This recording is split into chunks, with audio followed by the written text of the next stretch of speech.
Hello friends, welcome back to my channel Bhavapuri kitchen. ఇవాళ మీ ముందుకి మరొక టేస్టీ అండ్ హెల్దీ రెసిపీతో వచ్చేసాను. అదే మెంతి కూర పప్పు. సో పప్పు గురించి కూడా తెలుసుకుందాము అండ్ మెంతి కూర వల్ల వచ్చే హెల్త్ బెనిఫిట్స్ కూడా చెప్పేస్తాను. సో వీడియో మొత్తం చూడండి, స్కిప్ చేయకుండా. ఇక్కడ నేనైతే ఫస్ట్ ఇంగ్రీడియంట్ మనకు కావాల్సింది మెంతి కూర అండి. సో నేను 2 కట్టలు మెంతి కూర అయితే తీసుకున్నాను.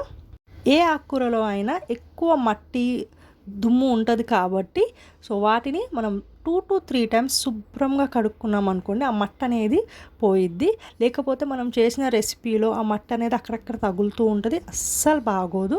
సో అందుకే ఇలా నేనైతే రూట్స్ అన్నిటిని కట్ చేసేసి ఆ తర్వాత వాటిని చిన్న చిన్నగా కట్ చేసుకొని ఇంకొక బౌల్లో తీసేసుకుంటాను. వాటిని శుభ్రంగా 2 సార్లు కడుక్కుంటానండి. సో ఇది కంపల్సరీ స్టెప్, ప్రతి ఒక్కరూ చేయాల్సింది ఆకుకూరలు తీసుకున్నప్పుడు. మరి హెల్త్ బెనిఫిట్స్ అని చెప్పాను కదా, అన్ని ఆకుకూరలో కన్నా మెంతి ఆకు తినడం వల్ల మనకి చాలా ప్రయోజనాలు ఉన్నాయి. ఆరోగ్యం కోసం మాత్రమే కాదండి, ఇది మన అందాన్ని కూడా చాలా చాలా పెంచిద్ది. సో మరి ఒక్కొక్కటి నేను చెప్తూ ఉంటాను హెల్త్ బెనిఫిట్స్, మీరు కూడా విని తప్పకుండా మెంతాకుని మీ మీల్లో యాడ్ చేసుకోండి.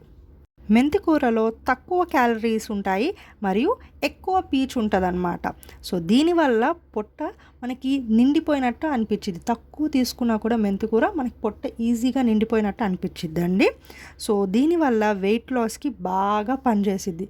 సో ఎవరైతే వెయిట్ లాస్ కోసం ట్రై చేస్తున్నారో వాళ్ళు ఆకుకూరలో మెంతి కూరని కంపల్సరీ తీసుకోండి.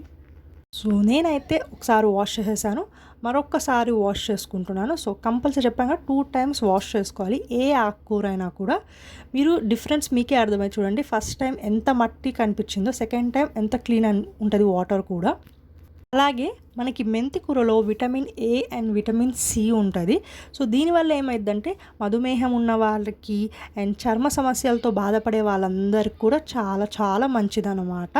అలాగే కాకుండా కొలెస్ట్రాల్ లెవెల్స్ని కూడా మనకి తగ్గించిద్ది, కరెక్ట్గా మెయింటైన్ చేయొచ్చు. సో అందుకే మెంతాకుని కంపల్సరీ మనం తింటే చాలా చాలా మంచిదన్నమాట. నేను చెప్పాను కదా, ఫస్ట్ టైం వాష్ చేయగానే చూడండి ఎంత మట్టి కనిపిస్తుందో దాంట్లో.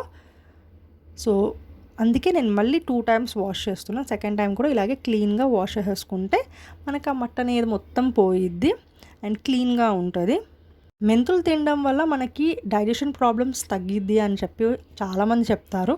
మెంతులు ఎంత మంచిదో మన హెల్త్కి, మెంతాకు కూడా అంతకంటే మంచిదండి. సో అందుకే చాలామంది ఏంటంటే అది చేదుగా ఉంటుంది అని చెప్పి ఎక్కువ ప్రిఫర్ చేయరు, వేరే అన్ని ఆకుకూరలు తింటారు. కానీ మెంతాకు వల్ల ఇన్ని ప్రయోజనాలు ఉన్నప్పుడు అసలు చేదనేదే అనిపించదు నాకైతే. నేను పప్పులో ట్రై చేశాను కదా, పప్పే కాదు ఈవెన్ చికెన్ మెంతి కూర అవన్నీ చాలా బాగుంటాయి, మేతి చమన్ అని చెప్పి. సో ఇవన్నీ చాలా చాలా టేస్టీగా ఉంటాయండి. సో అస్సలు చేదనే అనిపించదు.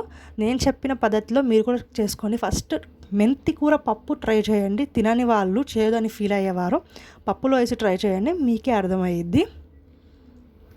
2 కట్టల మెంతి కూర కోసం నేను ఇక్కడ 6 పచ్చిమిరపకాయలను తీసుకుంటున్నాను. మీడియం సైజ్ పచ్చిమిరపకాయలని ఇలా చిన్న చిన్నగా కట్ చేసుకొని పెట్టేసుకున్నాను. అలాగే టొమాటోస్ని కూడా 2 టొమాటోస్ తీసుకుంటున్నాను, అవి కూడా మీడియం సైజే. ఇఫ్ మీరు కిడ్స్కి పెట్టేదైతే 4 పచ్చిమిరపకాయలు చాలు, 4 పచ్చిమిరపకాయలు ఉంటే సరిపోయిద్ది. ఎందుకంటే కిడ్స్ తొందరగా ఎక్కువ కారం తినరు కదండి, సో సరిపోయిద్ది. లేదనుకుంటే మాత్రం 6 పచ్చిమిరపకాయలు వేస్తే టేస్ట్ అదిరిపోయిద్ది. స్టార్టింగ్లో నేను కూడా చాలా మంది చెప్పడం వల్ల నేను కూడా అనుకున్నాను మెంతాకంటే చాలా చేదుగా ఉంటుంది, తినలేము అది ఇది అని చెప్పి. కానీ నేను ఎప్పుడైతే ట్రై చేశానో మెంతికూర పప్పు నాకు చాలా చాలా నచ్చింది. నేను ఫ్యాన్ అయిపోయాను మెంతికూర పప్పుకి. సో చాలా బాగుంటుంది, అసలు చేదనే అనిపించదు. మీరందరూ కూడా తప్పకుండా నేను చెప్పినట్టు ట్రై చేయండి. ఇక్కడ నేను పప్పు సేమ్ ఈ గ్లాస్తో 1 గ్లాస్ వేసుకున్నాను. సో 1 గ్లాస్ పప్పు కరెక్ట్గా సరిపోయిద్దండి.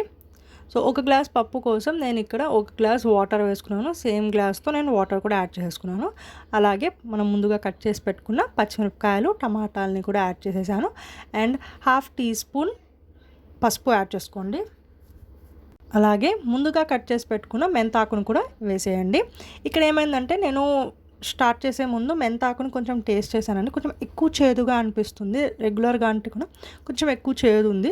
సో అందుకే నేను కొంచెం గుప్పడంతా దాన్ని తీసేసాను, సో దట్ పప్పు అనేది ఎక్కువ చేదుగా అవ్వకుండా ఉంటుంది అని చెప్పి ఒక గుప్పెడు తీసేసాను. సో మీరు ముందే మెంతాకు యాడ్ చేసే ముందు ఏ కర్రీస్లో అయినా కూడా కొంచెం ముందే టేస్ట్ చేయండి. సో దట్ ఎక్కువ చేదు ఉంటే మీరు కొంచెం తగ్గించవచ్చు. సో ఇక్కడ నేను ఒక గుప్పెడు తీసేసాను. అలాగే దీంట్లో చిన్న నిమ్మకాయ సైజ్ అంతా చింతపండు అండ్ 1 టేబుల్ స్పూన్ కారం యాడ్ చేసేసి కుక్కర్ పెట్టేస్తున్నాను. ప్రెషర్ కుక్కర్ పెట్టేస్తున్నాను. హై ఫ్లేమ్లో పెట్టేయండి. 4 విజిల్స్ వచ్చిన తర్వాత సిమ్లో పెట్టేసి ఒక విజిల్ వచ్చేస్తే పర్ఫెక్ట్గా మన పప్పు అయితే రెడీ అయిపోయింది. టోటల్ 5 విజిల్స్ అనమాట. అంతేనండి. మరి పప్పుని మెదిపేసుకొని పోపేసుకున్నాం అనుకోండి, ఎంతో రుచికరమైన మెంతాకు పప్పు రెడీ అయిపోయినట్టే.